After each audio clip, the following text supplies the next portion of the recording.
Hi hello welcome to our channel. రీసెంట్గా వైఎస్ఆర్సిపి చాలా బలాన్ని పెంచుకుంటుందేమో అనిపిస్తుంది. అది కూడా సోషల్ మీడియా ప్లాట్ఫామ్స్లో గతం కన్నా ఇంకా మెరుగ్గా చాలా ఎక్కువ ట్వీట్లతో రెచ్చిపోతుంది అన్నారు. అయితే మనం ఇది ఒక వైఎస్ఆర్సిపి నుంచి అటు జనసేనకో లేదంటే పవన్ కళ్యాణ్ గారి కుటుంబానికో చంద్రబాబు నాయుడు గారి కుటుంబానికో మాత్రమే కాదు, చాలామంది నాయకుల్ని వైఎస్ఆర్సిపి సోషల్ మీడియా చీల్చి చెండాడుతుంది అనడంలో ఎటువంటి సందేహం లేదు అనాలి. అయితే ఆంధ్రప్రదేశ్లో కూటమి అధికారంలో ఉన్నా కూడా వీళ్ళు ఎక్కడా భయపడటం లేదు. అంటే కూటమి చేతగాని తనంగా తీసుకొని దాన్ని వాళ్ళు రెచ్చిపోతున్నారా అనే దాని మీద మనతో పాటు ప్రస్తుతానికి కిరణ్ పోలదాస్ గారు ఉన్నారు, సీనియర్ జర్నలిస్ట్. ఈ ట్వీట్ల పైన ఆయన వివరణ అడిగి తెలుసుకున్నాం. అన్న నమస్కారం. అన్న నమస్తే హరీష్. నువ్వు చెప్పిన దాంట్లో సోషల్ మీడియాలోనే కదా హరీష్, మీరు అన్నట్టు ధైర్యం పుంజుకుంది వైఎస్ఆర్సీపీ. ఎట్లా అంటే దాని ఉదాహరణలు చూడండి. కారుమూరి నాగేశ్వరరావు ఏమన్నాడు, మొత్తం గుంటూరు నుంచి ఇటంతా ఇంట్లోంచి దాడి చేస్తారట, ఇటువైపు నుంచి అంతా నరికేస్తారట. అరే నరికేస్తారన్నప్పుడు కారుమూరి నాగేశ్వరం మీద కేసులు పెట్టాలి కదా. అంటే అంత ధైర్యంగా పట్టుమని 10 నెలలు అవ్వలేదు, నేను నరికేస్తాను చంపేస్తాను అనే మాటలు వైఎస్ఆర్సీపీ నుంచి ఎట్లా వస్తున్నాయి? ఇంకొకడు వాడెవరు ఎంపీ, నేను తప్పు అంటే నేను గౌరవం ఇవ్వట్లేదని మీరు అనుకోకండి, ఎందుకంటే వాళ్ళు చేసిన అలాంటి జుగుప్సాకరమైన చర్యల వల్ల నాకు వాళ్ళ పట్ల అంత గౌరవం లేదు హరీష్. డెఫినెట్గా గోరంట్ల మాధవ్ ఏం చేశాడు హరీష్? మీరు ఎంపీగా ఉండండి అంటే గోరంట్ల మాధవ్ చేసిన పనులు అంటే ఆడవాళ్లకు తన ప్రైవేట్ పార్ట్స్ చూపిస్తూ వీడియోలు ప్రదర్శన చేశాడు. అలాంటి వ్యక్తిని చంద్రబాబు అయినా లేకపోతే పవన్ కళ్యాణ్ అయినా వీళ్ళిద్దరు ఎవరైనా పార్టీలో ఉంచుతారా? సస్పెండ్ చేయరా? కానీ జగన్మోహన్ రెడ్డి గారికి అదే క్వాలిఫికేషన్ ఉండాలా, అందుకే ఆయన ఉంచాడు. ఆయన నుంచి అతను ఈ రోజు ఏం చేస్తున్నాడు? అతను ఇవాళ ఆ రోజు కూడా జగన్మోహన్ రెడ్డి గారు అతని మీద చర్యలు తీసుకోకపోవడం వల్ల అతను ఏం మాట్లాడాడు? చంద్రబాబు నాయుడిని లోకేష్ని ఏం మాట్లాడాడు? ఇది ఫేక్ వీడియో, మీకు కావాలంటే నిజంగా మీ ఇంటికి వచ్చి లోపల చూపిస్తాం మీకు అని చెప్పాడు. అంత దరిద్రంగా మాట్లాడితే ఒక ఎంపీ అయి ఉండి సిగ్గు శరము మానం ఏమన్నా ఉన్నది అతనికి? అతను అలా మాట్లాడితే ఇమ్మీడియట్ గా పార్టీని సస్పెండ్ చేయాలి జగన్మోహన్ రెడ్డి. అది వైఎస్ఆర్సీపీ క్వాలిఫికేషన్ అన్నట్టుగా భావిస్తాం. వైఎస్ఆర్సీపీ క్వాలిఫికేషన్ ఏమి ఉండాలి? మర్డర్లు చేయాలి, అబద్ధాలు చెప్పాలి, బూతులు మాట్లాడాలి, రేపులు చేయాలి, ఆడాలని లైంగిక వేధింపులు చేయాలి, ఇదే క్వాలిఫికేషనా? నాకు అర్థం కాదు. సో మీడియాను పిలవాలి, మొత్తం లంబూతులన్నీ మాట్లాడాలి. సో నేనేమనుకుంటా, కారుమూరి నాగేశ్వరరావుకు ధైర్యం వచ్చింది. తర్వాత ఆ గోరంట్ల మాధవ్ కూడా చేపురోలు కిరణ్ కొట్టడానికి వెళ్ళాడు, చంపడానికి వెళ్ళాడు. సో అలాంటి అంత ధైర్యం ఎక్కడి నుంచి వచ్చింది? సో ఈ ప్రభుత్వం మంచి ప్రభుత్వమే కాదు, ఈ ప్రభుత్వం చేతగాని ప్రభుత్వం కూడా అని వాళ్ళకి ఏమైనా క్లారిటీ వచ్చింది? అంతే కదా. వైఎస్ఆర్సీపీలో ఒక్కొక్కళ్ళ వాయిస్ విపరీతంగా రైజ్ అవుతా ఉంది. వాళ్ళ వాయిస్ ఎంత రైజ్ అవుతుందో సోషల్ మీడియాలో వాళ్ళ సైకోల వాయిస్ కూడా అంతే రైజ్ అవుతుంది. అవును, ఈ రోజు నిజంగా మీరు చూడండి అన్న, అంటే ఇది జస్ట్ శాంపుల్, ఇది పాతవే, ఇప్పటి కొత్త కాదు. ఈ అనితారెడ్డి అనే ఆమె చాలా యాక్టివ్గా ఉంటుంది వైఎస్ఆర్సీపీ నుంచి. ఇక మనం చదవటానికి కూడా ఇది చంద్రబాబు గారిని అంది, రే కొజ్జా బొల్లి అంటే మనం మాట్లాడడానికి కూడా అసలు ఆ భాషను మనం వాడలేం, అంత దారుణంగా ఈ ఆనం నరేందర్ రెడ్డి అని కానీ, ఇక్కడ సవీంద్రారెడ్డి కుంచెల తినగాని, ప్రవీణ్ రెడ్డి గాని, బ్రహ్మిణి గారిని, నారా లోకేష్ గారి సతీమణి బ్రహ్మిణి గారిని, నారా లోకేష్ గారు ఏం చేయాలి? ఈ ప్రవీణ్ రెడ్డి అనే వాడిని ఈ పార్టీకి లోపలేసి కుళ్ళ పడవాలి కదా. నారా లోకేష్ గారు తెలుగుదేశం పార్టీలో నెంబర్ 2 కదా, ఏం చేయాలి మరి? ఎందుకు ఇతను ఇంకా వదిలేశారు? అంటే ఇది వీళ్ళని చాతగాని తనంగానే వాళ్ళు తీసుకుంటున్నారు. అంటే నారా చంద్రబాబు నాయుడు గారు ఏమనుకుంటారంటే, అంటే నిజం చెప్తున్నా, నారా చంద్రబాబు నాయుడు గారు లాగే ఉండాలి నాయకులు. కానీ ఏం చేయాలి? రాక్షసుణ్ణి మనము మంచిగా సుభాషితాలు చెప్తే రాక్షసులకు ఎక్కుతాయా? ఎక్కువ కదా. ముళ్ళుతో తీయాలని ఎందుకు అన్నారు పెద్దలు? సో గాంధీ మహాత్ముడి వచనాలు చెబితే ఇవాళ ఒక చెంప మీద కొడితే రెండో చెంప మీద చూపించు అన్నాడు గాంధీ మహాత్ముడు. ఇప్పుడు ఏం చేస్తారు? ఒక చెంప మీద కొడితే రెండో చెంప చూపిస్తే రెండో చెంపను కూడా వాయిస్తారు. కాబట్టి ఒక చెంప మీద కొట్టేలోపు తిరిగి కొట్టేయాలి. అది ఇవాళ జరగాల్సింది. కానీ ఇవాళ చంద్రబాబు నాయుడు గారు ఆయన ఒక మంచి పొలిటీషియన్. ఆయన ఏమనుకుంటారంటే, ఇలాంటి వాటికి ఇంత జుగుప్సాకరమైన వ్యవహారాలు మనం చేయకూడదు అనుకుంటారు. ఆయన చేయకూడదు అనుకునడం వల్లనే ఇవాళ రెచ్చిపోతున్నారు, పేటరేగిపోతున్నారు. అసలు ఇంకా మీకు ఒకసారి చూపిస్తాను అసలు ఒక్కసారి దీని మీద జనసేన పార్టీ మన ఇప్పుడు కూటమి తరపున ఉన్నటువంటి టిట్కో చైర్మన్ అజయ్ గారు కూడా ట్వీట్ చేశారు. ఇది ఆంధ్ర వైఎస్ఆర్సిపి అని చెప్పి ఇది యాక్టివ్గా ఇప్పటికీ స్టిల్ రన్ అవుతుంది. అంటే వైఎస్ఆర్సిపి అఫీషియల్ గా అన్అఫీషియల్ గా మెయింటైన్ చేసేటువంటివి ఇవన్నీ కూడా. ఇవి ఆంధ్రప్రదేశ్ రాష్ట్రంలో మత రాజకీయాలు రావడానికి అసలు కారణం పవన్ కళ్యాణ్ అంతే డాష్ అంజనమ్మ గారిని అంజమ్మ అని ఇష్టం వచ్చినట్టు మాట్లాడు, వెంకట్రావు గారిని అంటే ఎంత దారుణమైనటువంటి స్థితికి తీసుకెళ్లిపోయారంటే ఈ ట్వీట్ పెట్టి అజయ్ గారు పోలీస్ డిపార్ట్మెంట్కి వంగలపూడి అనిత గారికి చంద్రబాబు నాయుడు గారికి మిగతా నాగబాబు గారికి వీళ్ళందరికీ ట్యాగ్ చేశారు. ఇది అజయ్ గారు ఇచ్చినటువంటి ట్వీట్. మనకి justice should not be only be done but also see to be done. అంటే దీన్ని న్యాయం జరగటమే కాదు న్యాయం జరిగినట్లు ప్రజలకు కూడా తెలియాలి అనేది. పవన్ కళ్యాణ్ గారు లాంటి అన్ని సర్వ భోగాలు అన్ని వదులుకొని వచ్చినటువంటి ఒక నిస్వార్థ ప్రజాసేవకుడిని ప్రజా జీవితంలో ఉండటం పవన్ కళ్యాణ్ గారు చేసినటువంటి తప్ప. జన్మనిచ్చిన తల్లిదండ్రులను నానా దుర్భాషలు వాడుతుంటే చూస్తూ ఊరుకోవాలా అని ఏపీ పోలీస్ని ఆయన ట్యాగ్ చేశారు. మీరు ప్రజలకు జవాబు చెప్పాల్సిన అవసరం ఉంది, మా సహనాన్ని కూడా ఒక హద్దు ఉంటుంది అని అజయ్ గారు చేసినటువంటి ట్వీట్. సో అంటే ఆయన అజయ్ గారు టిడ్కో చైర్మన్ అజయ్ గారు ప్రజా సమస్యల పట్ల చాలా మంది ఎక్కడ ఏ సమస్య ఉంది అన్నా గానీ అజయ్ గారు అక్కడికి వెళ్ళిపోయి ఆ సమస్యను అడ్రస్ చేస్తాం.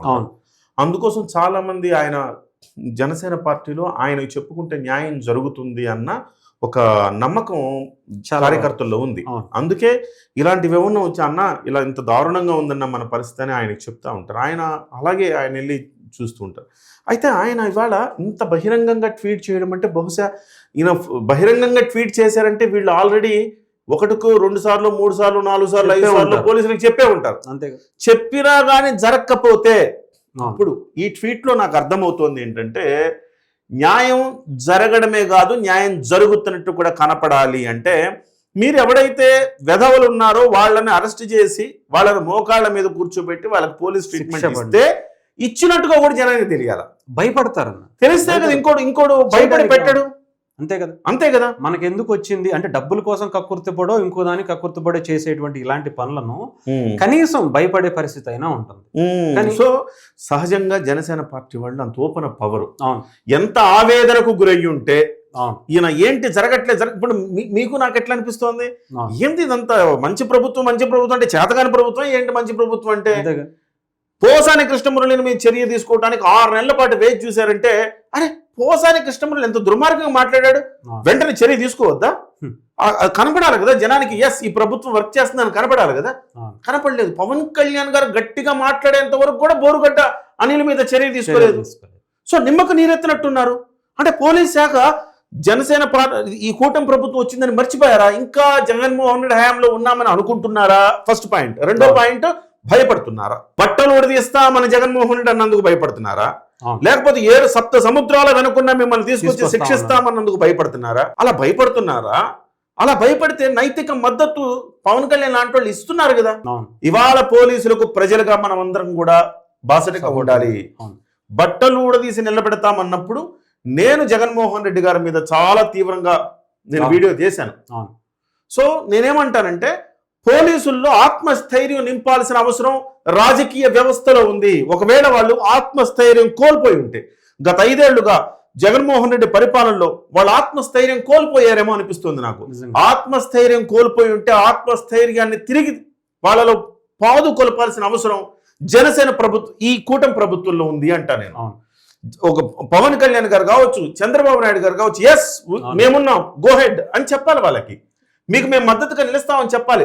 చెప్పనందువల్ల ఏమైనా పోలీసులు వెనకడుగు వేస్తున్నారా? ఇది ఆలోచన. ఎందుకంటే గత 5 ఏళ్లుగా కూడా వాళ్ళు ప్రభుత్వం ఏం చెప్తే చేసింది. ఈవెన్ RRR గారు లాంటి ఒక ఎంపీగా ఉన్నారు ఆ టైంలో, అధికార పార్టీ ఎంపీగా ఉన్నటువంటి అంటే డిప్యూటీ స్పీకర్. నేనేమంటానంటే పవన్ కళ్యాణ్ గారిని లాగా పోలీసు వ్యవస్థను అర్థం చేసుకున్న వాళ్ళు ఇంకొకరు లేరు. నేను ఒక వీడియో చేస్తూ పవన్ కళ్యాణ్ గారు వారాహి యాత్ర మీద నుంచి ఆయన చెప్పిన మాటలు నేను వినిపించాను ఆ వీడియోలో. ఆయన ఏమంటారంటే పోలీసు వ్యవస్థను నేను తప్పుపట్టను, ఎందుకంటే పోలీసు వ్యవస్థ ఎవరైతే అధికారంలో ఉన్నారో వాళ్ళకు అనుకూలంగానే పనిచేస్తుంది, తప్పదు, వాళ్ళకి బాధ్యత తప్పదు.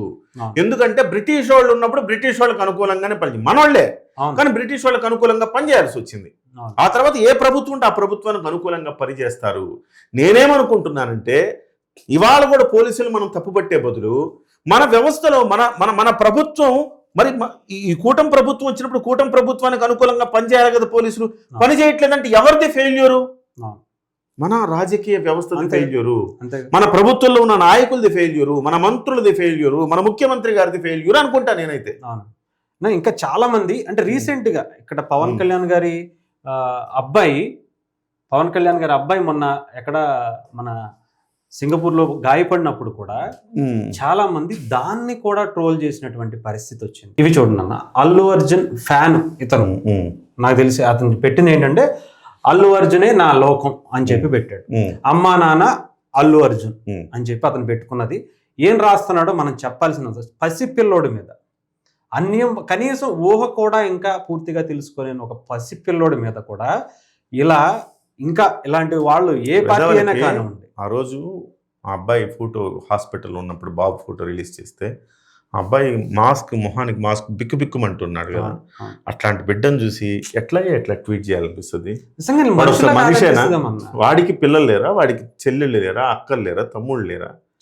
లేకపోతే వాడు ఎట్లా అట్లాంటి ట్వీట్లు చేస్తాడు? అంటే ఒకటి కాదన్న, వరుసగా ఆ రోజు నిజంగా మీరు చూస్తే ఇది అతని పేజ్, ఇది ఇతను బ్లాక్ చేసి పెట్టుకున్నాడు యాక్చువల్గా. ఇదే అమ్మా నాన్న ఓ అల్లు అర్జున్ అతనిది. ఇతనే ఇది వైఎస్ఆర్సీపీకి సంబంధించింది. ఇది వైఎస్ఆర్సీపీ చేసే ఇవి కూడా చూడండి. ఇది చంద్రబాబు నాయుడు గారిని. ఇది వైఎస్ఆర్సీపీ వాళ్ళే డబ్బులు ఇచ్చి కొంతమంది నియమించుకొని చేయిస్తుంటారు నాకు తెలిసి. వీళ్ళు ఆంధ్ర వైఎస్ఆర్సీపీ వాళ్ళు ఎవరో కనిపెడితే దాని వెనక సజ్జల భార్గవ్ ఉన్నాడా లేకపోతే సజ్జల రామకృష్ణారెడ్డి ఉన్నాడా తెలుసుకుంటే వాళ్ళ లోపలేయచ్చు కదా. అంటే మూల వ్యక్తి ఇప్పుడు స్లీపర్ సెల్స్ లా పనిచేస్తున్నారు, ఒక టెర్రరిస్ట్ లా పనిచేస్తున్నారు వీళ్ళు. ఎక్కడో పాకిస్తాన్ నుంచి ఇప్పుడు ఇండియాలో ఎన్నెన్నో కార్యక్రమాలు గతంలో జరిగాయంటే వాళ్ళు ఎంతలా స్లీపర్స్ లా పనిచేసేవాళ్ళు ఇదే టైపులో ఇప్పుడు వైఎస్ఆర్సీపీకి పనిచేస్తున్నారు. అదే టెక్నాలజీని ఇప్పుడు వీళ్ళు వాడుతున్నారేమో అనిపిస్తుంది. ఇదిగోండి ఇక్కడ మీరు చూడొచ్చు అన్న, వన్ లవ్ అంట. అసలు చదవటానికి కూడా అసలు అత్యంత హీనమైనటువంటి భాష. కనీసం వాళ్ళ ఇంట్లో వాళ్ళ ఉన్నారో లేదో కూడా తెలియదు, కానీ అంత దారుణమైన శత్రువునైనా చావు కోరుకోరండి. అది మన సనాతన ధర్మం. మన భారతదేశంలో ఎవడైనా కానీ శత్రువును కూడా వాడు చావాలని కోరుకోడు. వాడు ఆర్థికంగా నష్టపోవాలని ఇట్లా కోరుకునే వాళ్ళు ఉన్నారేమో, చావును దారుణంగా ఇట్లా కోరుకుంటున్నారంటే వీళ్ళు మనస్తత్వాన్ని మనము అంటే ఈ సైకాలజిస్టులను పెట్టి వీళ్ళ మనస్తత్వాన్ని అనాలిసిస్ చేయించాలి. అంటే ఇంకా చాలా మంది ఉన్నారన్న, ఒక్కళ్ళు కాదు, వీడు యుగానికి ఒక్కడు వీడైతే మీరు చూడండి అన్న. అసలు ఆ పిల్లోడు గురించి ఆ మాట అనాలన్నా కూడా అసలు ఎందుకు, ఏం పాపం చేశాడు, వీడి కుటుంబానికి ఏమన్నా చేశాడా? ఆ అబ్బాయి ఇప్పుడు యుగానికి ఒకడు అన్నోడికి వాళ్ళ కుటుంబానికి ఏమన్నా ఇబ్బంది పెట్టాడా? ఆ పిల్లోడికి అసలు ఏం తెలుసు అని అలాంటి మాటలు మాట్లాడడం నిజంగా. ఇదిగోండి అల్లు అర్జున్ ఫ్యాన్ ఇది. ఇంకా ఇలాంటి పోస్టులు ఎవరి తాలూకా అయినా కానివ్వండి అన్న. ఇక్కడ చూడండి, ఇంకా ఇష్టం వచ్చినట్టు మాట్లాడడం, ఇష్టం వచ్చినట్టు ఇవన్నీ కూడా ఆ అల్లు అర్జున్కి సంబంధించినటువంటి ఫ్యాన్గా పెట్టేటువంటి ట్వీట్లు అన్నమాట. ఇవి అంటే చెప్పడానికి చూపించడానికి కూడా బాగోలేదు అల్లు అర్జున్ ఫ్యాన్స్ పేరుతో. ఇది ఇక్కడతో ఆపకపోతే అసలు మీరే చెప్పండి అన్న, ఎలాంటి పరిస్థితులు అంటే వీళ్ళు ట్విట్టర్ వేదికగాను సోషల్ మీడియాలో ఉన్నారు. ఇలాంటి వాళ్ళని అక్కడే కట్టడి చేయకపోతే సమాజంలోకి వస్తే ఎలాంటి పరిస్థితుల్లో నేనేమంటానంటే, నిన్నగా మొన్న చేబ్రోలు కిరణ్ అరెస్ట్ చేశారు. చేబ్రోలు కిరణ్ మాట్లాడింది ముమ్మాటికి తప్పే. జగన్మోహన్ రెడ్డి అవ్వచ్చు, లేకపోతే భారతి గారు అవ్వచ్చు, ఎవరైనా అవ్వచ్చు, ఆ రకమైన భాష ఖచ్చితంగా తప్పే. అసలు నేనైతే ఎప్పటి నుంచో అనుకుంటున్నా, చేబ్రోలు కిరణ్ ఏంటి ఇట్లా మాట్లాడతాడు, విడుదల రజనీ గురించి కూడా అట్లా మాట్లాడాడు, ఎట్లా మాట్లాడతాడు ఇతను, ఇంత బుద్ధి లేకుండా ఎట్లా మాట్లాడతాడు నేను అనుకున్నాను. మనం జర్నలిస్ట్గా నేను ఆవేదన చెందా. ఇలాంటి వాళ్ళు అందరూ మీడియాలోకి వచ్చి మాట్లాడేస్తా ఉన్నారు, ఇంత జుగుప్సాకరమైన భాష ఎట్లా మాట్లాడతారు అని అనుకుంటున్నా. అది అతను మాట్లాడింది వైఎస్ఆర్సీపీ మీద. ఈవెందో నేను అనేవాడిని మనిషిని కదా, జర్నలిస్ట్ మనం ఎట్లా యాక్సెప్ట్ చేయగలుగుతాం? అలాంటివి యాక్సెప్ట్ చేయలేం. సరే, అతన్ని ఇవాళ అరెస్ట్ చేశారు కదా, మరి వీళ్ళందరూ ఏంటి? చేబ్రోలు కిరణ్ అసలు ఎట్లా తయారయ్యాడు, చేబ్రోలు కిరణ్ ఎందుకు అంత జుగుప్సాకరమైన భాష వాడాల్సి వచ్చింది అనే మూలాల్లోకి వెళ్ళాలంట నేను. చేబ్రోలు కిరణ్ అరెస్ట్ చేసి దుర్మార్గం అరెస్ట్ చేయడం ఒక పని, ఒక ఎత్తు అయితే అతనికి ముసిగేసి ఉగ్రవాదిలాగా ముసిగేసి తీసుకెళ్తాం, ఆ కవర్లోంచి 2 కళ్ళు మూతి కట్ చేసి ఇలా పెడితే ఎంత అవమానకరంగా ఉందండి అది. అంటే మీరు తెలుగుదేశం పార్టీ వాళ్ళు కంప్లైంట్ చేశారు, సో స్వయంగా చంద్రబాబు నాయుడు ఆదేశాలు ఇచ్చాడు, మనవాడైనా పరాయి వాడైనా తప్పు అక్కడ వరకు హ్యాట్స్ ఆఫ్ అంట. కానీ అతన్ని ముసిగేసుకుని తీసుకెళ్లిన విధానం నాకు కొంచెం ఏంటి ఇది ఇంత దారుణంగా తీసుకెళ్తారా, వైఎస్ఆర్సీపీ వాళ్ళని అట్లా తీసుకెళ్తారా అనిపించింది నాకు. అంటే నేనేమంటున్నానంటే చేబ్రోలు కిరణ్ అలా ఎందుకు మాట్లాడాడు అనే మూలాల్లోకి వెళ్ళాలా. మూలాల్లోకి వెళితే ఏం తెలుస్తుందంటే గత 5 ఏళ్లుగా 10 ఏళ్లుగా వైఎస్ఆర్సీపీ, ఇక్కడ మనం గమనించాల్సింది వైఎస్ఆర్సీపీ అనే పార్టీ జగన్మోహన్ రెడ్డి నేతృత్వంలో ఒక పార్టీ ఆవిర్భవించినప్పటి నుంచి మాత్రమే ఈ రకమైన బూతు భాగోతం నడుస్తా ఉంది. ఆంధ్రప్రదేశ్ రాజకీయాలు సర్వం బూతుమయమయ్యాయి. కారణం జగన్మోహన్ రెడ్డి కానీ ఆవు చేలో మేస్తే దూడ గట్టును మేస్తుందా? మెయిన్ గా దూడ కూడా చేలోనే మేస్తుంది, సో పంట నాశనం చేస్తాయి. అంటే నా ఉద్దేశం ఏంటంటే జగన్మోహన్ రెడ్డి చేలో మేస్తున్నాడు, జగన్మోహన్ రెడ్డి బూతుల భాగవతాలను ప్రోత్సహిస్తున్నాడు. సో జగన్మోహన్ రెడ్డి సాక్షాత్తు ముఖ్యమంత్రి స్థానంలో ఉండి పిల్లల స్కూల్ ఫంక్షన్కి వెళ్ళి కూడా ఏం మాట్లాడతాడు, కార్లు మార్చినట్టు పెళ్ళాలను మారుస్తాడు, ఇట్లా మాట్లాడతాడు. ఇది సభ్యత? ఇదేమన్నా సంస్కారమా ఇది? సో మనోడే మన బాసే మాట్లాడుతున్నాడు, మనం మాట్లాడకపోతే ఎట్లా, మార్కులు తగ్గిపోతాయి మనకి అనుకుని మార్కుల కోసం వీళ్ళు మాట్లాడటం మొదలు పెడతారు. సో అలా మార్కుల కోసం వీళ్ళు మాట్లాడటం మొదలు పెట్టిన తర్వాత పోనీ ఆయన మార్కులు వేయకపోతే వీళ్ళకి తెలుస్తుంది, అలా మాట్లాడకూడదు, మార్కులు వేస్తాడు ఆయన. ఒక పోసాని కృష్ణమురళికి ఏమి ఇచ్చాడు, ఎఫ్డిసి చైర్మన్ ఇచ్చాడు, జోగి రమేష్కి ఏమి ఇచ్చాడు, మంత్రి పదవి ఇచ్చాడు, ఇలాగనే కొడాలి నానికి ఏమి ఇచ్చాడు, మంత్రి పదవి ఇచ్చాడు. సో ఇట్లా బూతులు ఎవరైతే మాట్లాడతారో, ఎవరైతే జుగుప్సాకరంగా ఫ్యామిలీ మ్యాటర్స్ లోకి దూరి వాళ్ళ ఇంట్లో ఆడవాళ్ళని ఎవరైనా తిడతారు వాళ్ళకి మంత్రి పదవులు ఇస్తాడు. ఆడవాళ్లతో అసభ్యంగా ఎవరు మాట్లాడతారు, అంబటి మాట్లాడితే అంబటికి మంత్రి పదవి ఇస్తాడు. సో ఈ రకంగా జగన్మోహన్ రెడ్డి గారి తీరుతోనే వీళ్ళందరికీ ప్రోత్సాహం. జగన్మోహన్ రెడ్డి అలా మాట్లాడితే వీళ్ళు ఇంకా ఎక్కువ మాట్లాడితే కింద సోషల్ మీడియాలో ఉండేవాళ్ళు ఊరు పేరు లేని వెధవలు, ఇలాంటి వాళ్ళు అల్లు అర్జునే నా లోకం అంట, వీడు సొంత పేరు కూడా పెట్టుకోలేని వెధవలు వీళ్ళంతా, ఇలాంటి వాళ్ళు ఐడెంటిటీ కూడా చూపించుకోలేని వెధవలంతా కూడా ఈ రకమైన పోస్టులు పెడతా ఉంటే మనం ఏం చేయగలుగుతాం? సో చేబ్రోలు కిరణ్ అక్కడి నుంచి తయారయ్యాడు, మా చంద్రబాబు నాయుడు గారిని అసెంబ్లీ సాక్షిగా అవమానించారు అని అతని కడుపు రగిలిపోయింది. మా భువనేశ్వరమ్మని నానా మాటలు అన్నారు, కడుపు రగిలిపోయింది. సో మా భువనేశ్వరమ్మని అన్నప్పుడు నేనంటే తప్పేంటని అన్నాడు అతను వెళ్ళి. ప్రజాస్వామ్యానికి దేవాలయం హరీష్ అసెంబ్లీ అంటే, ప్రజాస్వామ్యానికి దేవాలయం లాంటి చోటనే భువనేశ్వర్ గారిని క్యారెక్టర్ అసాసినేషన్ చేస్తే మరి వీడు చేబ్రోలు కిరణ్ అనేవాడు ఒక కామన్ మ్యాన్, వాడికి ఏం తెలుస్తుంది, వాడికి అంత మెచ్యూరిటీ లెవెల్స్ ఏముంటాయి, వాడు వెళ్ళేసి ఏదో ఒక ఛానల్లో కూర్చొని వాగేస్తాడు. సో నువ్వు అసెంబ్లీ ప్రజాస్వామ్యానికి దేవాలయంలోనే మీ వాళ్ళు ప్రజాప్రతినిధులే మాట్లాడంగా లేనిది చేబ్రోలు కిరణ్ మాట్లాడే తప్ప అని అడగాల్సి వస్తుంది. నేను తప్పే, ఎవరు మాట్లాడిన తప్పే, కానీ చేబ్రోలు కిరణ్ ఎక్కడి నుంచి పుట్టాడు? మీరు మాట్లాడిన దాని నుంచి ప్రతీకారంగా పుట్టాడు. ప్రతీకారంగా పుట్టినోడిని మీరు ఇవాళ లోపలేశారు, కానీ మూలాలు మాత్రం అట్లానే ఉన్నాయి. వీళ్ళని మీరు ఏం చేయట్లేదు. సో ఇలానే వదిలేస్తే వీళ్ళందరినీ 1,00,000 మంది చేబ్రోలు కిరణ్లు పుడతారు. ఏం చేస్తారు? ఇలాంటి 1,00,000 మంది ఎలాంటి వాళ్ళు కూడా పుడతారు. అంతే. ఏం చేస్తారు? ఎక్కడ దీనికి ఎక్కడ మార్గం ఎక్కడ? దీనికి కఠిన చర్యలు ఉండాలా? ఇంతకుముందు అజయ్ గారు చెప్పినట్టుగా ఏం చెప్పారు ఆయన, న్యాయం జరగాలి, జరిగినట్టుగా 10 మంది కనపడాలి. వాడెవడైతే తప్పు చేశాడో వాడిని శిక్షించాలి, ఆ శిక్షించినట్టుగా 10 మందికి తెలియాలి. అప్పుడు రెండో వాడు పోస్ట్ పెట్టాలంటే భయపడతాడు. వీడెవడో భయపడ్డట్టే నాకు కనపడుతోంది. సో అందుకే ఈ అల్లు అర్జునే నా లోకం అనేవాడు ఈ మధ్య కాలంలో పోలీసులు ఎక్కడో చెప్పినట్టున్నారు, పవన్ కళ్యాణ్ కుమారుడి మీద పోస్టులు పెట్టారు అని, వాళ్ళ మీద కూడా చర్యలు తీసుకుంటాము ఎవరో కనిపెట్టి అంటే వీడు వెంటనే వీడు రాయల్స్ రాజు అట 1 2 3 ఇట్లా అనమాట. సో నేనేమంటానంటే హరీష్, వాడికి భయం పుట్టాలా. మొబైల్ చేతిలో ఉంది, ట్విట్టర్ అకౌంట్ ఉంది, లేకపోతే ఫేస్బుక్ అవ్వడం, కొట్టి పడేయడం. మనసులోకి ఏమొస్తే వాడు మందు దాగి డ్రగ్స్ కొట్టి ఇట్లా చేతిలో ఏమొస్తుంది, మనసులో ఏమనిపిస్తుంది, కొట్టి పడేయడం. దీనికి ఫుల్ స్టాప్ పడాలంటే కొత్త చట్టాలు రావాలి హరీష్.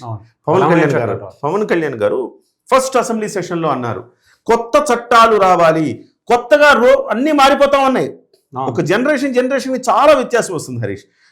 నేను చిన్నప్పుడు ఉన్నట్టుగా ఇవాళ ఉన్నాయా లేవు, నువ్వు చిన్నప్పుడు ఉన్నట్టుగా లేవు మారుతాయి. నాకు నీకే తేడా వ్యత్యాసం ఉన్నప్పుడు జనరేషన్ లో, ఇప్పుడున్న వాళ్ళకి ఎట్లా ఉంటది, జనరేషన్ మారుతా ఉంది. సో రకరకాల కొత్తగా మాధ్యమాలు వస్తున్నాయి, సోషల్ మీడియా విస్తృతమైంది. ఇవాళ చట్టాల్లో కూడా మార్పులు రావాలి.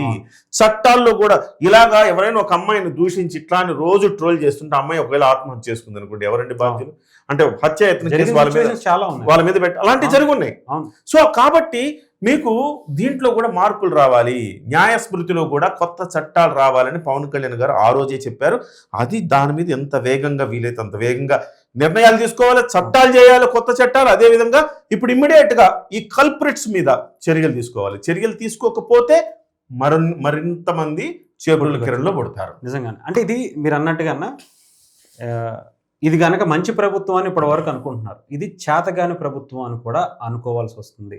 సో అక్కడ వరకు రానివ్వకుండా చూసుకోవాలి అంటే ఇది గవర్నమెంట్ మీద అలాగే పోలీస్ డిపార్ట్మెంట్ మీద చాలా ఎక్కువ ప్రెజర్ ఉంటేనే తప్ప, వాళ్ళు సీరియస్గా తీసుకుంటేనే తప్ప, మీ కుటుంబ సభ్యుల్ని అంటే ఎలా ఉంటుందో ఒక్కసారి ఇమాజిన్ చేసుకుని డిపార్ట్మెంట్ వాళ్ళు కూడా దీన్ని సీరియస్గా తీసుకోవాలని కోరుకుందాం. ఇలాంటి వాళ్ళని ఇక్కడితోనే ఆపాల్సినటువంటి కార్యక్రమం, శిక్షలు చాలా బలంగా పడాల్సినటువంటి కార్యక్రమం కూడా చేయాలి.